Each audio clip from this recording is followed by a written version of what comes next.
Tonight's case that I bring you comes from a crime scene in Indianapolis, Indiana in 2019, May of that year. Last seen on March 4th, 2019 at his home was Larry Terry, an Indianapolis man whose remains were found in a suitcase on May 28, 2019.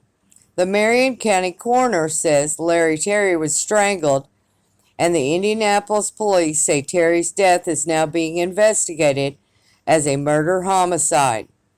There have been no arrests.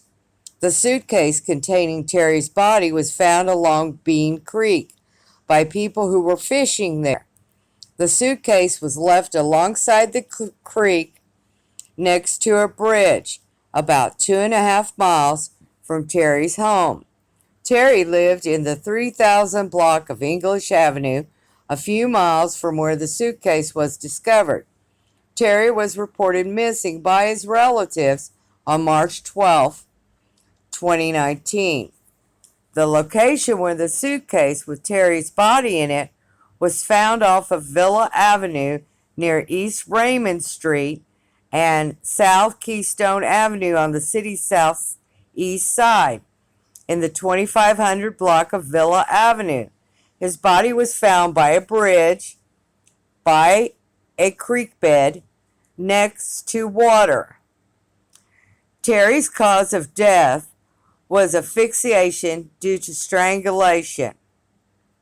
Bean Creek is a wooded area located in Garfield Park. Here you see a picture of the bridge and the police at the bridge at Bean Creek within Garfield Park in the city of Indianapolis on the southeast side. Now, Bean Creek, like I said, is inside of Garfield Park. Now, Garfield Park has, and this is the bridge where they were at, is a very big area. Now, Garfield Park was the very first park owned by the city for its role in the history of Indianapolis. Garfield Park is listed on the National Registry of Historic Places. The pictures you're seeing now are of President Garfield, whom the park was named after his assassination. Now, both the park and the neighborhoods that grew up around the park have interesting institutions. The evolution of the area had its beginning in 1822 when Virginia brothers Henry Bradley and James Bradley came to Indiana on horseback to purchase land in the former Northwest Territory. The two men obtained adjacent tracts of 80 acres each from the federal government in the Center Township of Marion County. Construction of the first railroad began in the city of Madison in 1836. Over the next decade, sections of the railroad were completed as it steadily made its way north to Indianapolis. When the tracks eventually extended into Marion County, around October 1st, 1847, the railroad made its first trip from Madison to Indianapolis. M&I Railroad built its Indianapolis train depot on the south side of East-South Side between Pennsylvania and Delaware Streets in Indianapolis, Indiana. The park, of course, was originally named Southern Park, but it was renamed for President James A. Garfield following, like I had previously said, his assassination in 1881.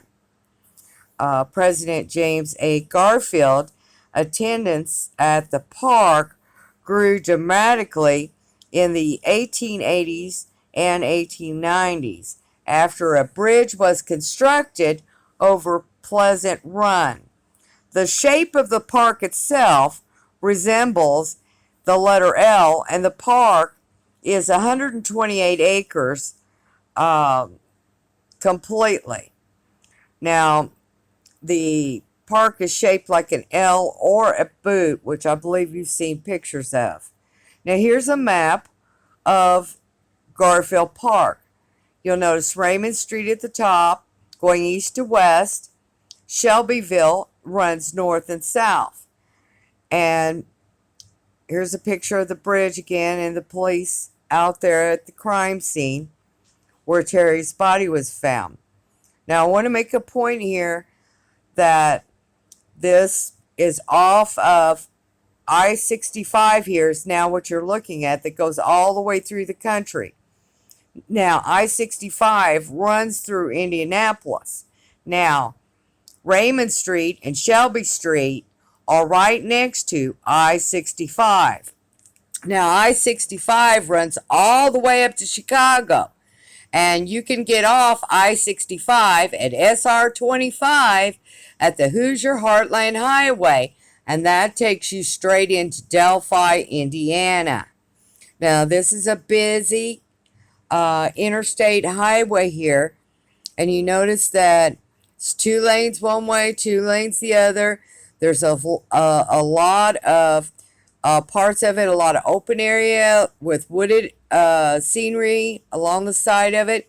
There's also many exits to get off here, and one of those exits leads you right into Indianapolis, straight down to Raymond Street and to Shelby Street, where Larry Terry was murdered. Now I want to talk about Larry Terry and his murderer. Now, a murderer, a serial murderer, can change his MO. A serial killer will alter and refine his MO to accommodate the new circumstances which he encounters. So now, don't let that throw you here. A serial killer can change their MO. Now, I got to looking at something and I want to talk about this.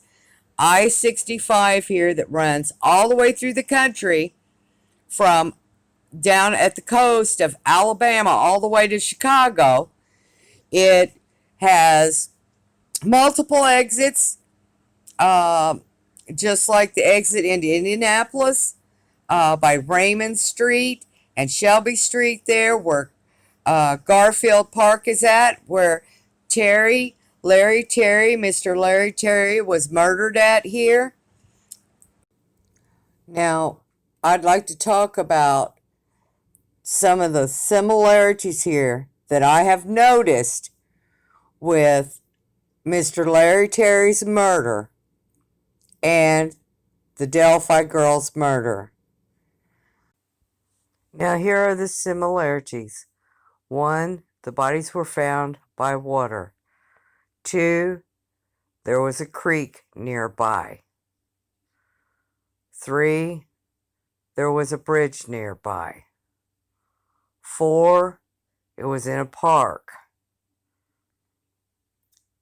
5, there were walking trails around within the park, or hiking trails.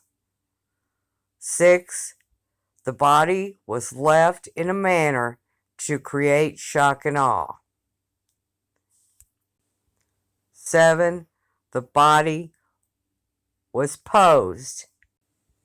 8, the murder sites were close to an interstate highway. And 9, both murder sites, their adjacent highways connect into I-65, Interstate I-65. Okay, now I'd like to say this.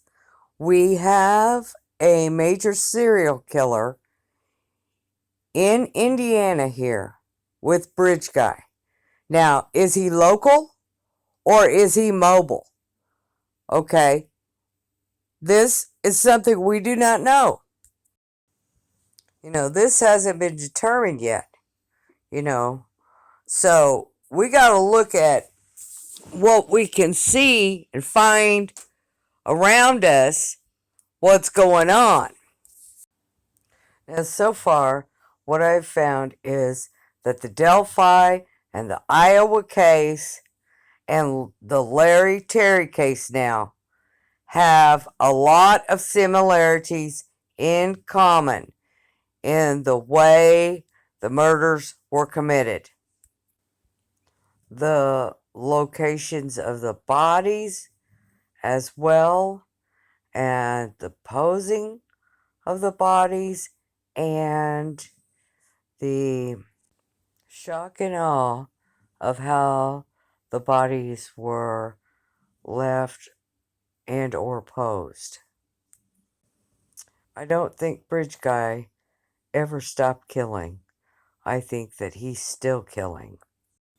I think Bridge Guy is a sadist serial killer who is continually killing in order to meet his needs.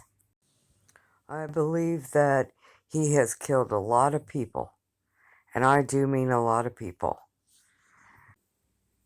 And BG here will be the next Ted Bundy. The picture you see now is Ted Bundy. Ted Bundy was a massive serial killer. What I do know is that he's out there, and he's been doing this for a long time, and he's organized in what he does, and he plans everything. So Bridge Guy is still out there, and he plans everything to a T. And he's organized, and he's driven by his desires of sadist compulsions to kill. How many coincidences does it take before someone starts putting the dots together and connecting everything? We need to look at everything that's involved here in all this. Maybe it's a coincidence, and maybe it's not. Maybe he's local, and maybe he's not. Maybe he's moving all the time and continuing on his rampage of killing as he moves from place to place. One thing I am positive of, though, and that is we will never stop, Bridge Guy. We will never stop, BG, until we find you. Until that day that we find you and you're caught, we will never stop. We will never give up. And we will find you. Sources of information include RTV6 News and Google and Dayton Daily News. The shadow here does claim the Fair Use Act under reporting as a reporter. All content here is the opinion of the content holder, and all rights are reserved by the content holder. I am the shadow that seeks justice for murder victims and their families. I am the shadow who seeks justice for those who cannot seek justice for themselves anymore.